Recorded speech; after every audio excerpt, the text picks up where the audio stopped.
बिस्मिल्लाहिर्रहमानिर्रहीम। अस्सलाम वालेकुम नाज़रीन, आप यूट्यूब चैनल देख रहे हैं। मैं इमरान खान हूँ। पाकिस्तान की सियासत में भी अजीबोगरीब लतीफ़े चल रहे हैं। मियाँ नवाज शरीफ को जिन लोगों ने निकाला, मियाँ साहब उन्हीं की गोद में बैठकर पूछ रहे हैं कि मुझे क्यों निकाला। और 9 साल से मियाँ साहब को आज तक पता ही नहीं चला कि उन्हें क्यों निकाला। देखें, मियाँ नवाज शरीफ साहब जिस तरीके से अपने पूरे टब्बर को लेकर मिलिट्री एस्टेब्लिशमेंट की गोद के अंदर जाकर बैठे हैं और जिस तरीके से उन्होंने यास्मीन राशिद की सीट छीनी, उनकी बेटी ने महर शराफत की सीट छीनी, उनका भाई, उनके रिश्तेदार सारे जाली नशस्तों के ऊपर आए और 17 सीटों से उन्हें सादा अक्सरियत तक पहुंचाया गया। फिर जिस तरह पाकिस्तान तहरीक इंसाफ की मखसूस नशस्तों के ऊपर माले गनीमत समझ के शब खून मारा गया, ये सारा कुछ करने में मियाँ नवाज शरीफ, आसिफ अली जरदारी दोनों पार्टनर हैं और ये पार्टनर इन क्राइम है। पाकिस्तानियों के साथ आज तक जो कुछ भी हुआ ये सारा इन्होंने तो किया। आप मुझे बताएं ना, कौन सा एक आईपीपी है जो इमरान खान साहब लाए और लाकर उन्होंने लगाया और उसमें कमीशन खाया हो और वो पैसा आज कौम को देना पड़ रहा हो। मुझे बताएं ना, कौन सा आईपीपी है जो इमरान खान तो डैम बना रहा था जिससे इंतहाई सस्ती बिजली बनती है। ये आईपीपी ज्यादातर नवाज शरीफ लेकर आए, उसके बाद पीपल्स पार्टी लेकर आई, फिर परवेज मुशर्रफ लेकर आए।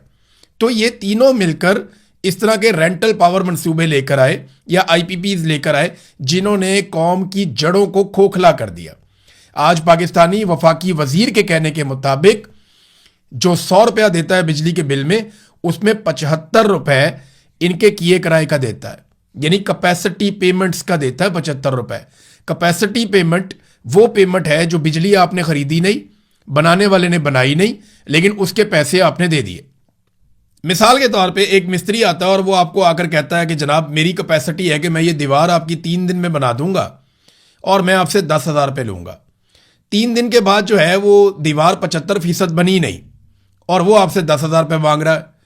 तो आप उससे कहते हैं भाई तुमने तो बनाई नहीं तो 10,000 क्यों मांग रहे हो। तो वो कहता है जी मेरी कैपेसिटी तो थी कि मैं 3 दिन में बनाऊंगा, अब मैंने नहीं बनाई लेकिन आपने पैसे मेरी कैपेसिटी के मुताबिक देने हैं। तो इसी तरह ये कैपेसिटी पेमेंट है जो आप अदा कर रहे हैं। नवाज शरीफ साहब काफ़ी बुखलाए हुए दिखाई दे रहे हैं और ऐसा लगता है कि जैसे कोई डरा हुआ आदमी नहीं होता। मियाँ साहब घबराए हुए हैं, डरे हुए हैं, बुखलाए हुए हैं। उनके अपने बहुत करीबी साथी इस किस्म के कमेंट्स कर रहे हैं। जो प्राइवेट ग्रुप चैट्स हैं उनके ऊपर लोग कह रहे हैं कि मियाँ साहब की बॉडी लैंग्वेज में वो बात नहीं है। एक कन्फ्यूजन का शिकार मियाँ साहब दिखाई देते हैं। इनकी बॉडी लैंग्वेज, इनके अल्फाज का चुनाव उनका साथ नहीं दे रहा। चेहरे के तासुरात मियाँ साहब का साथ नहीं दे रहे। वो कहना कुछ और चाह रहे होते हैं, कह कुछ और रहे होते हैं। सच बोलना चाहते हैं, बोल नहीं पाते। शिकवा करना चाहते हैं, वो भी नहीं कर पाते। तो मियाँ साहब एक ऐसे सियासी मोड़ पे आकर खड़े हो गए जहां पे उन्हें फैसला करना पड़ेगा, या इक्तदार या इज्जत और सियासत। अगर तो सियासत करनी है इज्जत के साथ तो फिर इक्तदार को मियाँ साहब को लात मारनी पड़ेगी और पाकिस्तान की मिलिट्री एस्टेब्लिशमेंट के सामने अपना सीना करना पड़ेगा, जैसे इस वक्त इमरान खान साहब ने किया हुआ है। आज मियाँ साहब कहें जी कि हम पाकिस्तान को मिलिट्री एस्टेब्लिशमेंट की सियासत से पाक करते हैं और जरदारी साहब से इसके बारे में बात करें, तो मैं आपको गारंटी करता हूं कि इमरान खान फौज के साथ खड़ा नहीं होगा, क्योंकि इमरान खान ने माजी करीब में ये बात साबित भी की है। अब नूरा कुश्ती इस वक्त चल रही है गिलगित बल्तिस्तान में। एक कहता है जी 2000 मेगावाट बिजली बनाना हमारे बाएं हाथ का काम है, दूसरा कहता है जी अगर बाएं हाथ का काम है तो तूने बनाया क्यों नहीं। भाई सवाल ये पैदा होता है कि जो तुम लोगों ने मंसूबे लगाए, कौम उसका अभी तक खर्चा उठा रही है। जिस किस्म के आईपीपी या पावर प्लांट्स तुम लोगों ने लगा दिए पाकिस्तान में, कौम बिल दे देकर कौम की कमर टूट गई है। इजाफी बिजली पैदा कर दी है और वो भी लोगों को फराहम नहीं कर रहे, लोड शेडिंग हो रही है। ये जितनी तबाही आज तक हुई है ना पाकिस्तान में, उसके लिए ज्यादातर जो माशी तबाही के लिए जिम्मेदार हैं वो दोनों पॉलिटिकल पार्टीज हैं और फिर एस्टेब्लिशमेंट है। इन्होंने मिलकर पाकिस्तान में सारी की सारी मुआशी तबाही की है। और नूरा कुश्ती का इनका मॉडल बहुत पुराना है। ये हमेशा से आपस में नूरा कुश्ती करते हैं, पहले एक आता है फिर दूसरा आता है और इसी तरह ये सिलसिला चलता रहता है। सियासी मैदान के जो असल खिलाड़ी है इमरान खान, उसको डाला हुआ इन्होंने काल कोठरी में और उसके हमायतियों पर पाबंदियां लगा के ये रेलू कट्टे जो हैं वो इस वक्त आपस में लड़ रहे हैं। ये सारे रेलू कट्टे हैं। इस वक्त इमरान खान का मुकाबला अवामी मैदान के अंदर ये नहीं कर सकते। अंपायर भी इन्होंने साथ मिलाया हुआ है। तो जब इमरान खान है ही नहीं तो फिर आप बड़ा जलसा करें, छोटा जलसा करें, इससे फर्क क्या पड़ता। या तो आप पाकिस्तान तहरीक इंसाफ को खुला मैदान देते, उन्हें मौका देते इलेक्शन लड़ने का, वो आते अपने इंतखाबी निशान के साथ, उनके लोग वहां पे कंपेन करते, वो आपके ऊपर तनकीद करते और आपको काउंटर करते, तो फिर तो होता मैदान के अंदर मुकाबला। आपने उन्हें कोई मौका ही नहीं दिया। इसके बावजूद मंजी ठुकी पड़ी है।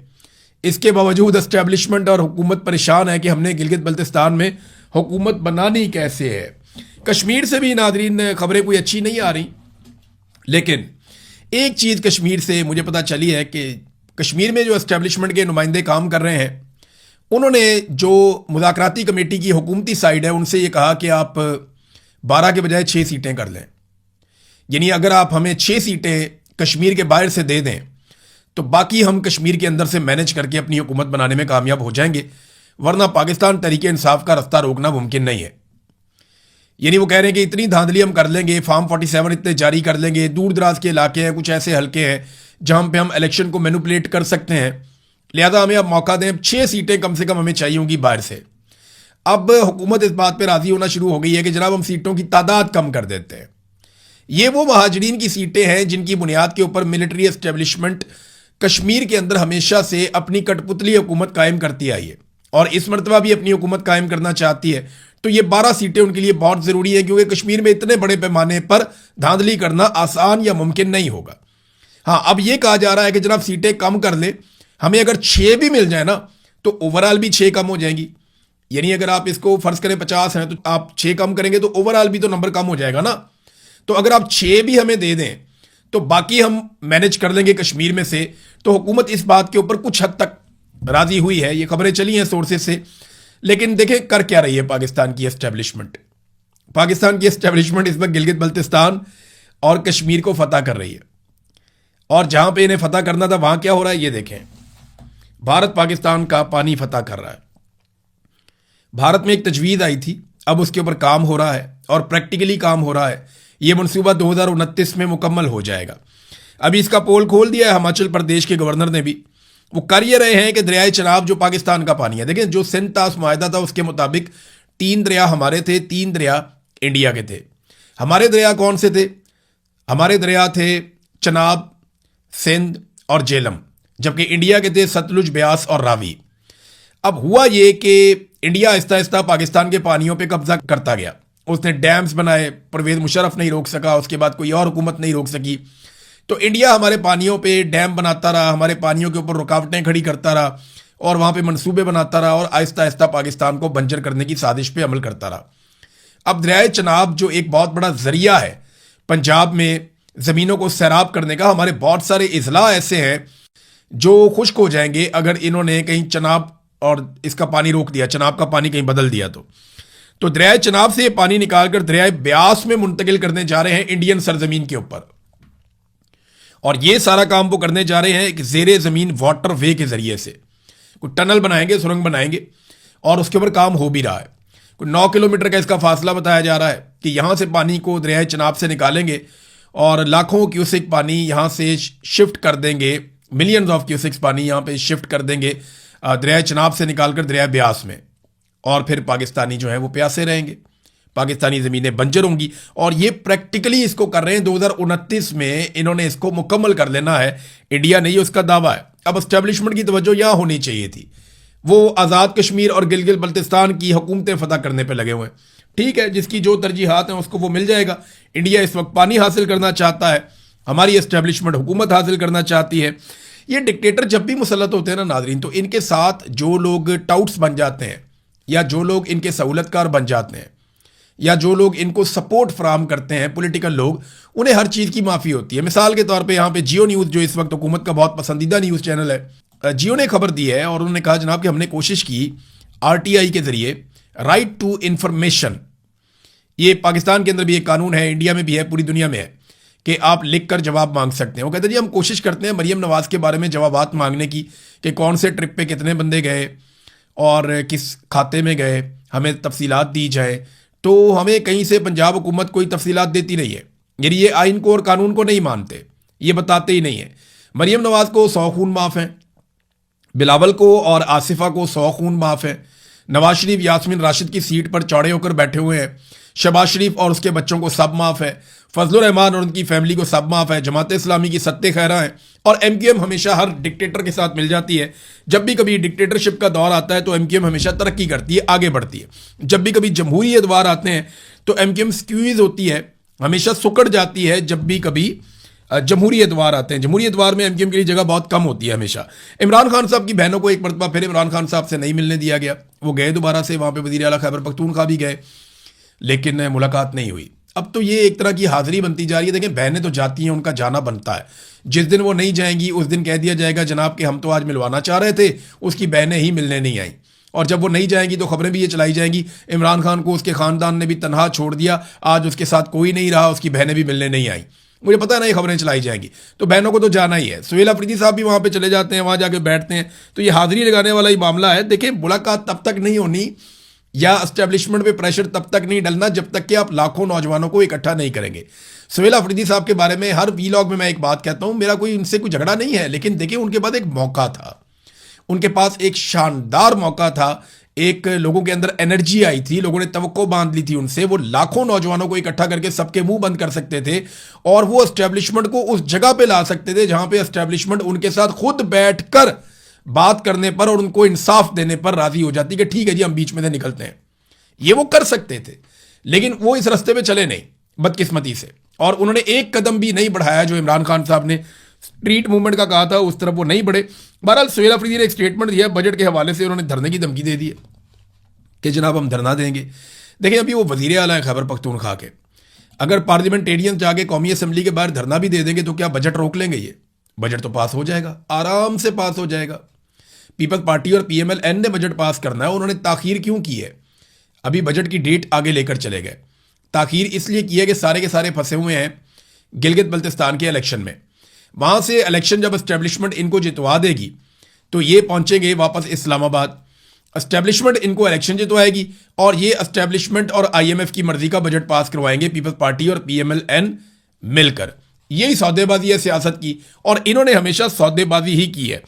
बजट के ताखीर होने की एक वजह और भी बताई जा रही है, वो ये है कि हुकूमत कुछ और कानून साजी भी करना चाहती है, जिसके बाद IMF के साथ मिलकर ये हुकूमत अवाम का खून ज्यादा बेहतर अंदाज में और ज्यादा आसानी से नचोड़ सकेगी।